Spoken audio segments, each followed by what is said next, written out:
আসসালামু আলাইকুম ভিউয়ার্স। অনেক দিন পর মামার সাথে আজকে ঈদের যে আনন্দটা তৃতীয় দিনের অসাধারণ অসাধারণ। মামা তুমি কি বলো? ঈদের আনন্দ সম্পর্কে তুমি বলো বাকি। আসলে এবারে ঈদটা গেছে আমার খুব কষ্টে।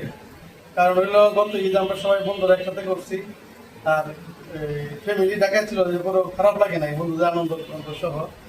তো এবার ঈদটা কুরবানির ঈদটা ঢাকায় করলাম একা, ফ্যামিলি সহ করলাম, কিন্তু বন্ধু বান্ধব ছাড়া, বন্ধুবিহীন।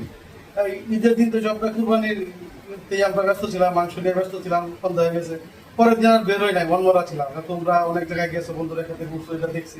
তা নিজের কাছে একটু খারাপ লাগছে, যেতে পারি নাই, হ্যাঁ, পারিবারিক কারণে। তখন তোমার ফোন দিলাম যে মামা ভালো লাগতেছে না, তুমি বলছো কি অসুবিধা নাই, আমি চলে আসতেছি কালকে। তো শুনে খুব ভালো লাগলো যে তুমি আসলা।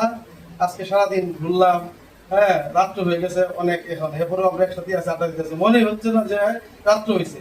আর আমার কাছে আজকে ঈদ মনে হচ্ছে আর কি, তোকে পায়া। অসাধারণ কথা মামা, আসলে তোমাদের পায়ে আমরা ঈদটা আজকে সম্পূর্ণ হইলো, নাহলে অপূর্ণতা থেকে যেত। মামাকে পেয়ে আজকে আমার ঈদটা পূর্ণতা পেয়েছে আজকে। তুমি যে আসছো বাবা, এর জন্যই আমি অনেক খুশি যে আসছো। আমার এই কথা, এই তুমি কিশোরগঞ্জ থেকে তাড়াতাড়ি চলে আসছো। মামা ফোন দিতে আমি আর থাকতে পারি যেখানে মামা ভাইটা যেখানে বিপদ নেই সেখানে। আপদ নাই সেখানে, আমার মামা ভাই না, আমরা বন্ধু, আমরা একসাথে বড় হয়েছি, ক্লাসমেট। হ্যাঁ, আমাদের জন্য সবাই দোয়া করবেন। এবং কি আমার এই বন্ধুর একটা পেজ আছে, হ্যাঁ, টিকটক আছে, ইউটিউব আছে, এবং কি ফেসবুকে আপনারা যারা লাইক কমেন্ট শেয়ার করেন, সাথে থাকবেন।